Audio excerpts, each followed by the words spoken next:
Ces dernières semaines, la blockchain Phantom a pris beaucoup de traction. Je l'ai notamment présenté dans la série de 100 à 1000. Et il y en a plusieurs d'entre vous qui m'ont dit que vous ne connaissiez pas du tout la blockchain et encore moins son écosystème. Alors dans cette vidéo, on va venir regarder les projets qui sont construits sur la blockchain Phantom. Et pour rendre ça plus fun, on va venir commencer par les plus gros projets, ceux qui sont connus et plutôt pas mal utilisés, avant d'aller chercher vers les tréfonds les plus obscurs de la blockchain pour dénicher peut-être des pépites. A savoir également que la majorité des projets que je vais te présenter dans cette vidéo ont une market cap faible, voire même très faible, et donc qui sont particulièrement volatiles, dans le bon sens comme de temps en temps dans le mauvais sens. Voilà, je pense qu'on peut commencer la vidéo. On va commencer par le projet le plus connu et surtout le plus utilisé, il s'agit de SpookySwap. SpookySwap, c'est également un des premiers projets qui a débarqué sur Phantom. Alors qu'est-ce qu'il fait? Eh bien c'est dans le nom, il permet de réaliser des swaps. Au niveau de l'interface, on a quelque chose qui ressemble à ça. Alors dans le fonctionnel, c'est très classique, tu sélectionnes ce que tu veux swapper vers ce que tu veux recevoir, tu réalises ton swap. Au niveau du fond, par contre, j'aime beaucoup parce qu'il y a énormément de personnalité avec les petits dessins de chat. Alors on l'a vu sur les vidéos ces derniers temps, les DEX commencent à être de plus en plus avancés et proposent d'autres fonctionnalités. On a également d'autres possibilités comme par exemple placer un ordre limite. On peut placer un ordre qui va se déclencher quand on atteint un certain prix par exemple. Et donc là on a juste à venir lancer la transaction et à partir du moment là où notre trigger il est passé, et bien la transaction va passer. Ils ont aussi très récemment rajouté la possibilité de faire des swaps cross-chain, ce qui permet de bridger plus facilement. Et pour ceux qui sont intéressés pour avoir des charts etc,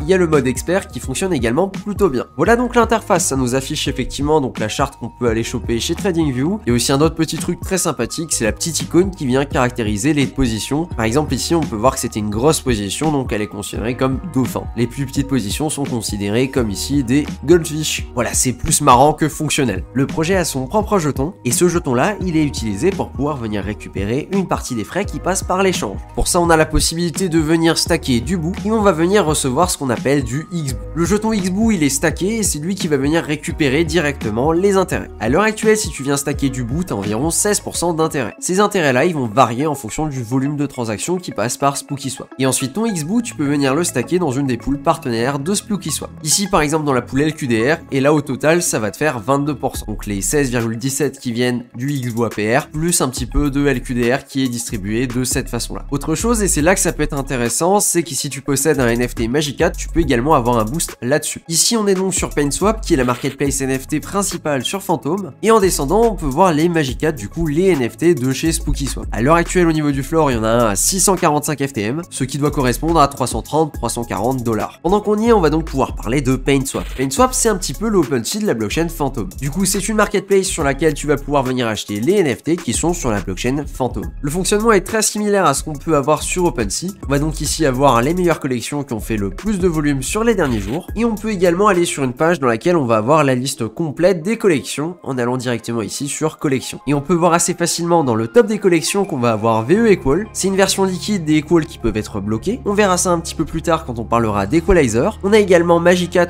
du coup on en a parlé tout à l'heure, c'est ceux de chez SpookySwap. On a Mummy qui sont rattachés à la plateforme Mummy qui est l'équivalent d'un GMX sur Phantom. Après on a les Ancestral Woman qui correspondent à la première collection plutôt artistique qu'on va avoir dans ce top. Voilà un petit peu au niveau du design à quoi ça ressemble. Et ils sont réalisés par une artiste qui travaille principalement sur la blockchain Phantom qui s'appelle également Human. Elle a plusieurs collections sur la blockchain. Qu'est-ce qu'on a d'autre? On va avoir le culte de Scully qui est aussi plutôt cool avec un dessin qui est vraiment très différent. Voilà pour te donner un ordre d'idée à quoi ça ressemble. Ou alors on peut avoir par exemple les Birdies qui sont les NFT directement de chez PaintSwap. On peut les voir juste ici. Voilà, donc c'est vraiment des peintres, ce qui représente bien PaintSwap. Et je vais terminer la première ligne avec Riot Ghouls, qui est une collection NFT en pixel art avec un style très particulier, mais que j'apprécie beaucoup. Alors évidemment, j'ai pas parlé de tous les projets qui existent sur Phantom, il y en a bien plus que ça, mais ça te permet d'avoir déjà un petit ordre d'idée de ce qui existe et de ce qui peut se faire. Au niveau de la plateforme, PaintSwap était au tout début un DEX, mais a migré avec le temps pour se transformer en plateforme de vente et d'achat d'NFT. Ils ont d'ailleurs toujours leur propre token, le Brush. Et c'est le token qui est utilisé pour payer les frais au niveau de la plateforme. Par exemple, quand tu vas venir lister un NFT et que tu vas venir le vendre, eh bien il y a un petit frais qui s'applique et ce frais là il est racheté automatiquement en Brush. Autre chose qui est prévu au niveau du Brush, ils sont en train de travailler sur un jeu NFT, un Play to Earn, et ce sera le Brush qui sera utilisé pour permettre de gérer un petit peu l'économie du jeu. Pour le moment on n'a pas beaucoup plus d'informations, c'est juste que c'est un truc qui est à venir. Et ouais, c'est un projet à 100% développé par l'équipe de chez PaintSwap. Donc ça peut représenter un investissement plutôt cool au niveau de la game fee. Autre chose pendant qu'on parle des NFT et de la game fee, Phantom organise un hackathon. Globalement c'est une compétition dans laquelle tout le monde peut participer et l'idée c'est de venir proposer un projet avant une certaine date. Le projet doit être plus ou moins fonctionnel et doit être live directement sur la blockchain Phantom. Alors pourquoi je te parle de ça? Eh bien tout simplement parce que j'ai décidé de participer. Comme tu le sais très bien, je suis pas du tout développeur, je vais donc travailler avec Jazzy du Discord et on va regarder pour proposer un projet plutôt original. On sera sur quelque chose qui est clairement un mélange entre de la GameFi et des NFT et il y aura un petit peu de finance décentralisée. On a du coup jusqu'au 10 mars pour pouvoir proposer notre projet et en ce moment on est en train de le construire. Et j'ai créé un compte Twitter sur lequel on va venir mettre à jour un petit peu ce qu'on fait, le projet, l'avancement, etc. Donc si ça t'intéresse de suivre ça, il y a le lien directement dans la description, premier lien et tu peux venir suivre le compte. Sinon dans tous les cas je ferai une vidéo récap pour expliquer un petit peu ce qui s'est passé, comment on a géré le truc et ce que ça a donné. Voilà, donc on va revenir sur les projets qu'il y a sur Phantom. On est également en Geist Finance qui à l'interface, tu l'as peut-être déjà deviné, est un fork de AV. Le fonctionnement est quasiment similaire, l'interface est juste un petit peu différente et ça permet de prêter et d'emprunter tes tokens sur Phantom. Autre chose plutôt cool, c'est qu'une partie des frais sont directement redistribués aux personnes qui viennent stacker du dollar Geist, du coup le token de la plateforme, et ça peut se faire soit en venant stacker le Geist, soit en venant le locker pendant une certaine durée. Ici du coup un lock de 3 mois, ce qui permet d'avoir des intérêts plus importants. Pour continuer sur la DeFi, on ne peut pas oublier Beethoven. Beethoven c'est donc un DEX, mais un DEX qui fonctionne un petit peu différemment des DEX classiques, parce qu'on va avoir des pools de liquidités qui peuvent être customisés par les utilisateurs. Alors si tu veux juste faire un swap, tu verras peut-être pas forcément de différence, l'interface est très bien, elle fonctionne et elle est nickel. Personnellement j'aime beaucoup, mais par contre là où tu vas venir voir la différence, c'est qu'on est sur un fork de Balancer. C'est-à-dire que quand tu vas venir cliquer sur la partie Invest, là on va avoir les pools de liquidité, tu vas voir qu'on a des pools qui ont des formes plutôt bizarres. On n'a pas que des pools 50-50, on va avoir des pools vraiment qui ont toutes les formes. Par exemple ici on a une pool qui s'appelle A Late Quartet, et ici tu peux voir qu'on a directement 4 tokens dedans. On a de l'USDC, du FTM, du BTC et de l'Ethereum. Et ils sont répartis en 4 x 25. Beethoven permet donc de venir utiliser d'autres stratégies et des choses différentes que ce qu'on pourrait avoir sur une pool 50-50. Avec évidemment des intérêts qui sont distribués en partie sur les frais de transaction et en partie en bits, du coup le token de la plateforme. Et grâce à ça on arrive à avoir quand même pas mal de pools différentes, dont certaines pools qui sont vraiment très originales. Et les utilisateurs qui ont du FBits peuvent également venir récupérer une partie des frais générés par la plateforme. On en revient toujours à la même chose, plus il y a de volume, plus il y a de frais. On va maintenant parler d'un autre projet, Equalizer. Alors celui-là je l'avais déjà mentionné dans une des vidéos de 100 à 1000, quand il était encore assez jeune, et il est toujours jeune finalement, mais il a quand même pris une certaine valorisation depuis. Même si le DEX est très récent, il arrive quand même à faire pas mal de volume, et à l'heure actuelle on peut voir qu'il est à 9 millions de volume journalier, avec 66 millions de volume sur les 7 derniers jours, contre SpookySwap, le premier, qui a environ 180 millions de volume sur les 7 derniers jours. Equalizer permet donc de faire des swaps avec cette interface là, mais il fonctionne également totalement différemment au niveau de la liquidité et aussi au niveau du système de ses propres tokens.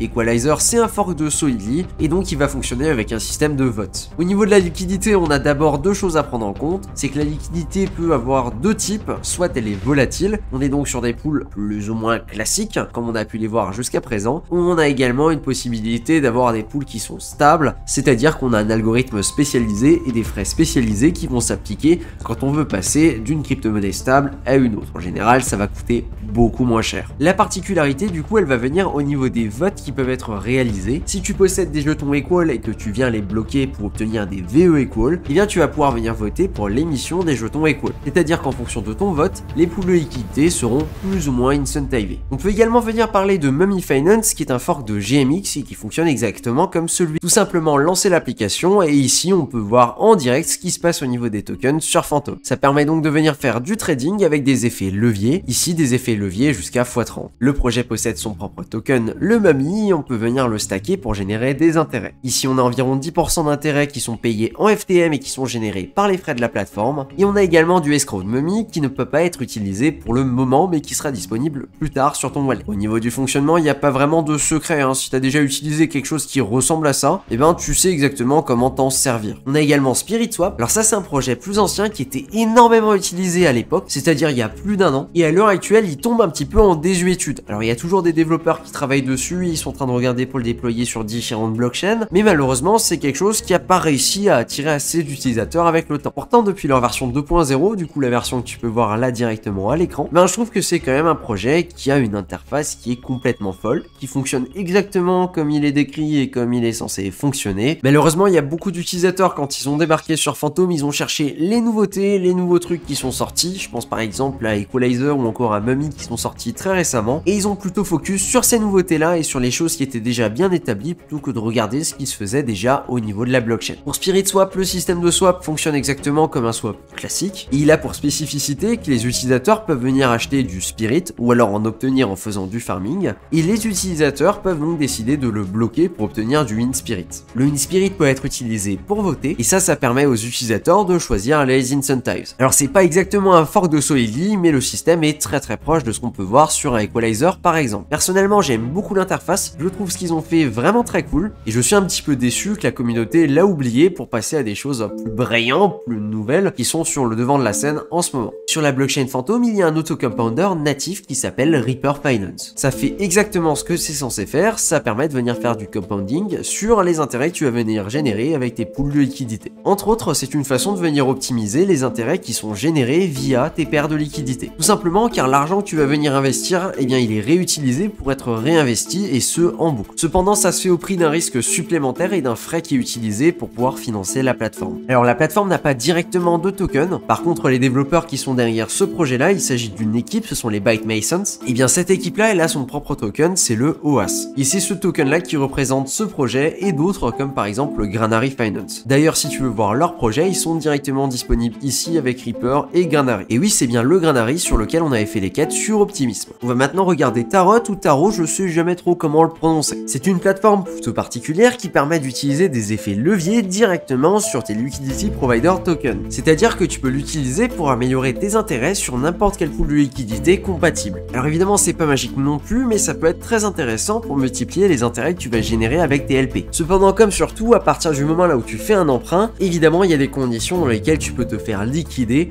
et donc ce ne sont pas des positions qui sont sans risque. En plus de ça, il faut également prendre en compte que sachant qu'on va venir multiplier, en plus de ça, il y a aussi un autre truc à prendre en compte. Là où effectivement les intérêts que tu vas pouvoir générer sont démultipliés, c'est également le cas de l'impermanent loss. Il sera du coup bien plus violente et punitive que l'impermanent loss classique. C'est donc vraiment un play pour les dégénérer et ça permet d'avoir des stratégies plutôt sympathiques avec des effets leviers. Et ça permet également de venir rendre assez intéressantes certaines pools de liquidité. La plateforme a son propre token, du coup le Tarot, et il peut être utilisé pour différentes choses. Notamment pour venir obtenir du X-Tarot, il fonctionne un petit peu comme le X-Boo de tout à l'heure, c'est-à-dire qu'on va venir reverser une partie des intérêts générés par la plateforme directement dessus pour le faire grossir. Dans la liste des projets sur Phantom, on a également Liquid Driver. Celui-ci propose une alternative pour faire du farming et propose de payer en token Liquid Driver du coup à la place des tokens natifs de la plateforme sur laquelle tu vas venir faire du farming. À la place, une partie des tokens farmés va être redistribuée aux personnes qui possèdent des XLQDR. Grâce à Liquid Driver, les utilisateurs peuvent également bénéficier des Shadow Farm qui permettent de générer des intérêts sur les intérêts qui ont été générés par certaines pools de liquidité. Et très bientôt, ils vont venir sortir des tokens wrappers pour les projets Solidly-like. Par exemple, Equalizer, Vélodrome ou encore Tena qui ont tous lancé récemment. Ce qui leur permettra de donner des intérêts plus importants aux personnes qui possèdent des XLQDR. Ça fera également en sorte que Liquid Driver pourra s'expandre et aller directement vers d'autres blockchains. Et du coup, oui, ils ont leur propre token, le Liquid Driver. Voilà, j'ai fait le tour de ce que je considérais être les projets les plus intéressants sur Phantom. Il y en a évidemment d'autres et si tu veux la liste complète, tu peux directement aller sur DeFi Llama et venir filtrer par blockchain Phantom. Et après, t'as juste à venir regarder individuellement les différents projets, voir si ça peut t'intéresser ou pas. Merci de ton attention. Si t'as apprécié cette vidéo et que t'as découvert 2-3 nouvelles choses, eh bien n'hésite pas à t'abonner, je propose ce genre de contenu assez régulièrement. Sur ce, je te dis à plus pour une prochaine vidéo. Ciao!